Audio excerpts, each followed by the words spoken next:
This morning on Daybreak, we'll check out some roads and get you set for a frigid Thursday on tap. And Missouri State University's Bear Pantry has officially been up and running for 1 year. We'll bring you an update on how the program is going.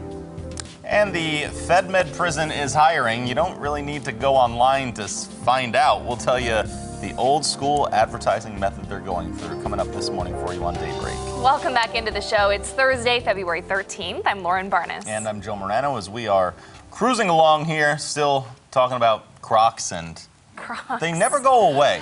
We just had a story, if you're just tuning in, about KFC having its own Crocs with rubber chicken, fried chicken on the... Google it. You will not be disappointed. Okay, my one defense for Crocs is people in medical fields, okay, who need some, or gardeners, whatever, you need it to be waterproof. But the chicken Crocs, look it up. There's no way nurses are wearing those. It's strange, and I know meteorologist Elisa Raffa wholeheartedly agrees with you this morning. She, does not approve of Crocs. Yes, they're gross looking. They're just gross. But Post Malone will be wearing those to the next award show. Probably. And then they'll sell out. Of course. And then everybody will be wearing chicken on their feet. You don't have to worry about that this morning, though, right? Crocs will not help you. Right. No, they won't. They're not warm enough today. You need something warmer than that. Very true, yeah. Temperatures tumbling this morning. Our camera is frozen. It was wet yesterday from all the rain, and now it's just a block of ice up there because temperatures are at 23 degrees right now on north and northwest winds at 12 miles per hour. We are dry, but mostly cloudy out there this morning. The rain and snow has all exited, already starting to find clearing skies to the north and west. And the issue is that Arctic air is moving in. So like the camera and everything that was wet, could have some black ice out there this morning. Be careful on bridges and overpasses and prepare for incredibly cold wind chills out there. Maybe not by now, but this afternoon we'll keep wind chills in the teens and single digits. So it's 22 degrees colder in Clinton, where it's already 10 degrees, 23 in Springfield, middle 30s to the south and east, with these blustery north and west winds sustain near 20 miles per hour. Here we go. It feels like 8 in Springfield and 7 in Camden. So again, the wind chills getting worse out there this morning.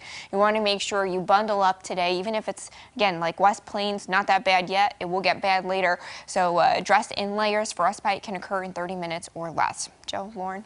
All right, so a very cold start to the day today, huh? We have a live look at road conditions, too, to let you know how those are doing amidst the cold.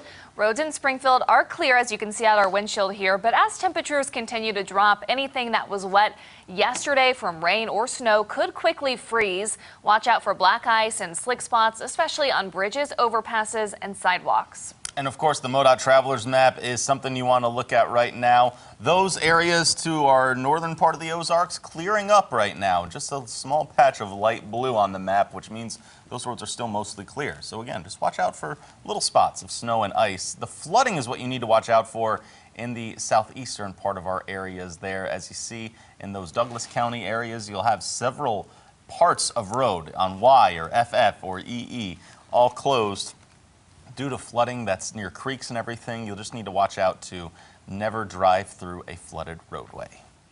Missouri State University's Bear Pantry celebrated its 1-year anniversary this week. The pantry provides students, faculty, and staff with food and hygiene items. Color 10's Nija McDonald stopped by MSU's campus for an update and joins us this morning to share some of the pantry's latest changes. Nija?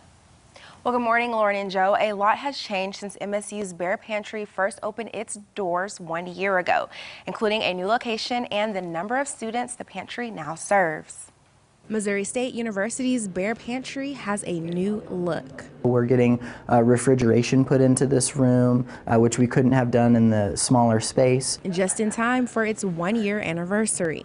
Since the year that we started, we've distributed about 5,000 pounds of food and hygiene items to folks. Johnson says raising awareness of the pantry's existence has been key. This space allows us also not only to provide more items and healthier food. The pantry's new location also provides more confidentiality for our users. Johnson says the Bear Pantry is truly a campus-wide effort. We've had student organizations host donation drives. Faculty and staff have been instrumental in being the touch points for those students who might need to utilize a resource like this. Johnson says Our alumni and Bear family members are a great support system for us too.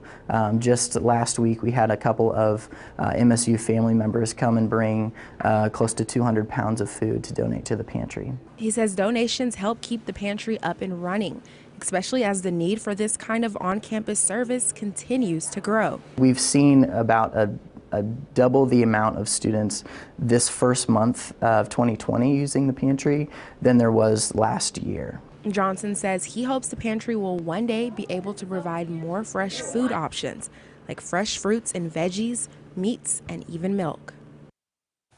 Well, the pantry is open Monday through Friday from 9 a.m. until 5 p.m. Everybody around the town, if you say FedMed, they know where you work. And they're like, oh yeah, my brother works there or my sister works there. So it's a really nice place to work. In this digital age, most job applications are found only online, but the Medical Center for Federal Prisoners is going old school by putting a giant electronic sign that it's hiring on its front lawn. FedMed often sees people retiring in waves and right now needs to fill jobs that those people are leaving. So to get attention, the sign is near the intersection of Sunshine and Kansas Expressway. The most jobs the FedMed are looking to hire for are nurses, correctional officers, and doctors. In the 2 months the sign has been up, 75 people have applied to work there. Executive Assistant and Public Information Officer Joe Davis says it's a new way to attract potential new hires. Well, we're like any organization. We want to be fully staffed as much as possible, but in a prison setting, you want to be as fully staffed as possible because it can directly affect the safety and security of the institution. We're competing against everybody in the community. There's a lot of different hospitals, clinics, whatever that need nurses. The same for correctional officers. We are competing against correctional officers across 100 other institutions in the Federal Bureau of Prisons alone. So we have to think outside the box. We have to look at different ways to attract people. And like I said, you could not ask for a better way to attract people than to have an electronic sign on such a busy thoroughfare in Springfield. He says the sign works so well that they've actually loaned it to another institution right now, but it should be back up in about a month.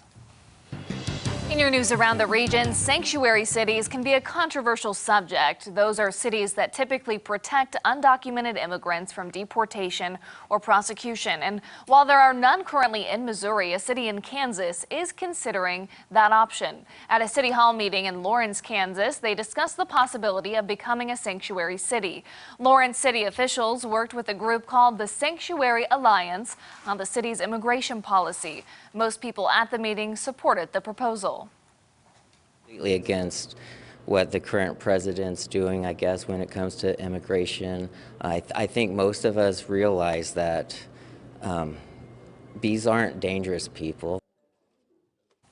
But some, like Dan Cady, are not quite on board. Nobody's above the law.